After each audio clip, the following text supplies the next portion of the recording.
Hello everyone, आज हम बात करने वाले हैं एलेंस की नोट मटेरिया मेडिका की एक और important remedy that is arteria Rubens के बारे में। इसका कॉमन नेम है स्टारफिश। इसको प्रूव किया गया है पेट्रोस के द्वारा। इसकी फैमिली है रेडियाटा। तो आगे चल के हम लोग इसके कॉन्स्टिट्यूशन के बारे में बात करेंगे। तो इसमें पहला पॉइंट दिया गया है that is for the psychotic diathesis. अब डायथिसिस क्या होता है, पहले हम लोग इसकी मतलब समझेंगे। Diathesis predisposition to particular disease condition.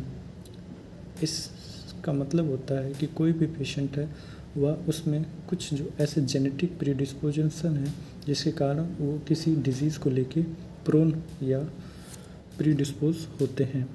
और इसमें लिखा गया है कि फॉर द साइकोटिक डायथिसिस, तो इनका जो पेशेंट होंगे वो साइकोटिक कंडीशंस को लेके बहुत ही ज़्यादा प्रोन होंगे, जैसे कि वार्ड्स की कंडीशन या कोल्ड डैम्प वेदर एग्रेवेशन। इनका जो पेशेंट होगा वो फ्लेबी मतलब लूज मसल फाइबर होंगे। लिम्फेटिक कॉन्स्टिट्यूशन मतलब पेशेंट जो होगा वह लिम्फेटिक अफेक्शन देखने को मिलेगा। इरिटेबल टेम्परामेंट, यह बहुत ही चिड़चिड़ स्वभाव वाले व्यक्ति होते हैं। टेम्परामेंट जनरली स्वभाव को कहते हैं। आगे हम बात करेंगे इनके मेंटल चैनल्स के बारे में। तो यह easily excited by an emotions जैसे हमारा लव, फियर, वरी, ये सब हो गया, ये हमारे इमोशंस होते हैं। तो ये जो पेशेंट होते हैं वो इजीली एक्साइट होते हैं किसी भी इमोशन से, स्पेशली बाय कंट्राडिक्शन, मतलब कोई इनको विरोध करेगा या इनका कोई कंट्राडिक्शन करेगा तो उससे ये बहुत ही ज़्यादा अफेक्ट हो जाते हैं। और यही कंडीशन हमें एनाकार्डियम या कोनियम मैक में भी देखने को मिलती है, इसलिए इसके ब्रैकेट में एनाकार्डियम और कोनियम मैक दिया गया है। अगले पर्टिकुलर दैट इज़ हेड के बारे में लोग बात करेंगे। तो heat of head as if surrounded by hot air. इनको ऐसा महसूस होता है कि इनके हेड के चारों तरफ एक गर्म हवा भरा हुआ है और इनका हेड बहुत ही गर्म महसूस होता है इनको। अगली बात करेंगे हम जीआईटी के बारे में। तो पहला पॉइंट है दैट इज़ कॉन्स्टिपेशन। कॉन्स्टिपेशन जो होगा ऑब्स्टिनेट होगा। इनएफेक्चुअल डिजायर, मतलब इनको डिजायर तो होगी, जब भी ये स्टूल के लिए जाएंगे तो स्टूल पास नहीं होगा। स्टूल कैसा होगा? हार्ड होगा, राउंड होगा, बॉल लाइक ऑलिव्स के जैसा होगा। अगला कंडीशन देखेंगे दैट इज़ डायरिया। अब डायरिया इनका कैसा होता है? तो डायरिया वाटरी होगी, ब्राउन मतलब भूरे रंग की होगी, gushing out in a violent jet, और बहुत ही प्रेशर के साथ, जब भी इनको डायरिया होगा तो बहुत ही प्रेशर के साथ होगा, एकदम जेट लाइक। यही चीज़ दिया गया है क्रोटॉन टिग्लियम, ग्रेडियोला ऑफिसनेलिस, गैम्बोगिया, जेट्रोपा कर्कस में और थूजा में। अगला इसका पर्टिकुलर है that is female reproductive system, जो कि इस मेडिसिन का बहुत ही इम्पॉर्टेंट पार्ट है। इसमें पहला पॉइंट दिया गया है कैंसर ऑफ मैमे। अब कैंसर ऑफ मैमे में हमें क्या क्या देखने को मिलेगा? तो अक्यूट लेंसिनेटिंग पेन होगा। जो पेन होगा वो अक्यूट या क्रोनिक नहीं, मतलब बहुत लंबे समय का नहीं, थोड़े समय का, थोड़े टाइम का होगा, जो कि लेंसिनेटिंग चुभन और शार्प और सडनली अपीयर होने वाला पेन होगा। Drowning pain in breast, breast में खिंचाव जैसा पेन होगा, मतलब अंदर की तरफ ऐसा लगेगा कोई खींच रहा है, जैसे किसी धागे से बांध के किसी चीज़ को खींचा जाए तो उस तरीके का पेन होता है। जो ब्रेस्ट होगा यानी mammae, swollen distendence as before the menses, जैसे कि मेंसेस के पहले स्वोलन और डिस्टेंडेंस वुमेंस में देखने को मिलता है, वैसा ही ब्रेस्ट देखने को मिलेगा। Breast feels drawn in, breast ऐसा लगेगा कि अंदर की तरफ खींचा हुआ महसूस होगा। इसका सेकंड पॉइंट है अ लिविड रेड स्पॉट अपीयर, और ब्रेस्ट के ऊपर एक लिविड मतलब रेड लाल कलर का छोटा सा स्पॉट अपीयर होता है, वही ब्रोक होता है, टूटता है और फिर डिस्चार्ज होता है।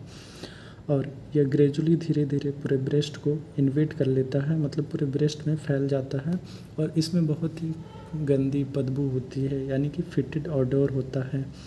इसके जो एजेस होंगे वो पीला होंगे, मतलब पेल होंगे, एलिवेटेड होगा, मैमिलरी हार्ड एंड इवर्टेड, मतलब जो इसका निप्पल होगा वो बहुत ही हार्ड और इवर्टेड बाहर की तरफ उभरा हुआ दिखाई देगा।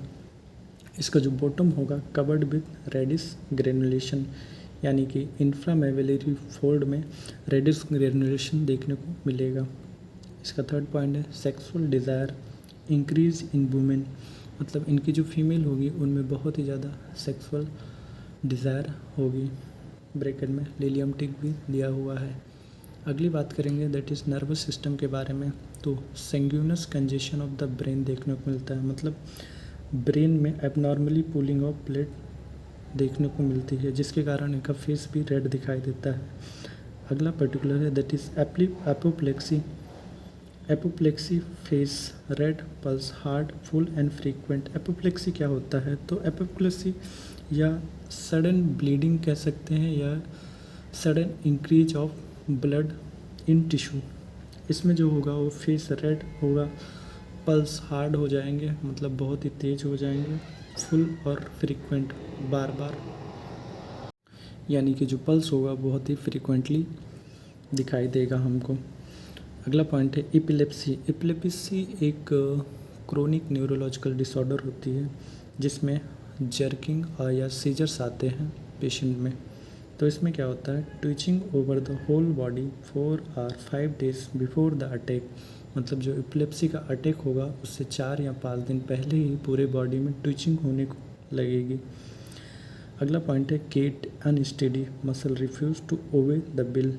इसका जो चलने का तरीका होगा वह बहुत ही अनस्टेडी, मतलब लड़खड़ा के चलेगा, और इसके जो मसल्स होंगे वो इसकी इच्छा यानी कि जो इसका बिल कहेगा, यानी कि जो इसकी माइंड कहेगी, वो उस चीज़ को फॉलो नहीं करेंगे। यह चीज़ हम लोग को एलुमिना और जलसीमियम में भी देखने को मिलती है।